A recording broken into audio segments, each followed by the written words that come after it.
Sau đấy mình đã sắc xa tầng ở khía ngày ní nhôm xôn thưa ca bằng hai đã tông tên nâng sầm nua đã trao lang xua ta hai ấy ban chiใน ក្នុង start នៅ របស់ Microsoft Windows Vista ឬក៏ Windows 7 ហ្នឹងវាអត់មាននៅក្នុង start menu ហ្នឹងហើយតើយើងគួរធ្វើម៉េចដើម្បីបង្ហាញវាឬក៏ដើម្បី run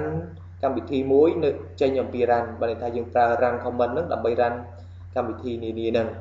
អញ្ចឹងតើតោងទៅនឹងបញ្ហានេះគឺខ្ញុំសូមលើកយកពីរចំណុចដើម្បីធ្វើការដោះស្រាយគឺទី1ការប្រើប្រាស់តាមរយៈ keyboard ហើយទី2គឺការធ្វើឲ្យលេចឡើងឬក៏ការបង្ហាញផ្ទាល់តែម្ដងទៅក្នុង start menu របស់ start button ហ្នឹងអញ្ចឹងចំណុចទី1គឺការប្រើប្រាស់តាមរយៈ keyboard ហ្នឹងគឺយើងគ្រាន់តែចុច window key ឲ្យជាប់បន្តមកទៀតយើងចុចពាក្យយើងចុចអក្សរ O វានឹងបង្ហាញហើយគឺ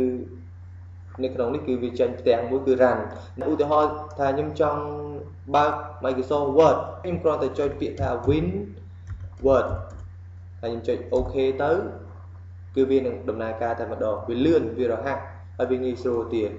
ចំណុចទី2គឺ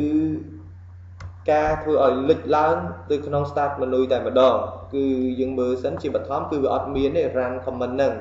អញ្ចឹងខ្ញុំនឹងធ្វើឲ្យវាបង្ហាញដោយគ្រាន់តែខ្ញុំចុចពាក្យថាខ្ញុំចុច right click លើ start button ខ្ញុំយកពាក្យថា property បន្តមកទៀតខ្ញុំយកពាក្យថា customize ហើយខ្ញុំ scroll ទៅក្រោមដើម្បីរក run command ហ្នឹងបាទនេះឃើញហើយអញ្ចឹង run command ខ្ញុំគ្រាន់តែ tick run command ហ្នឹងទៅវានឹងបង្ហាញនៅក្នុង start menu ហើយបាទខ្ញុំដាក់ពាក្យ OK បាទខ្ញុំ apply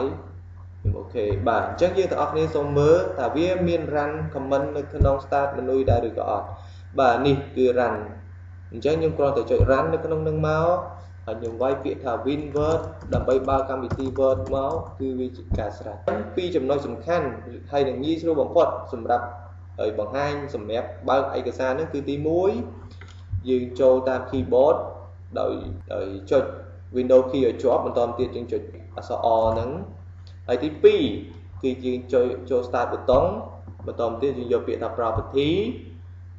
customize ស្វែងរកទីតាំងឬក៏ចំណុចដើម្បី tick run command ហ្នឹងហើយយើងចុច OK គឺជាការស្រេចបាទសូមអរគុណ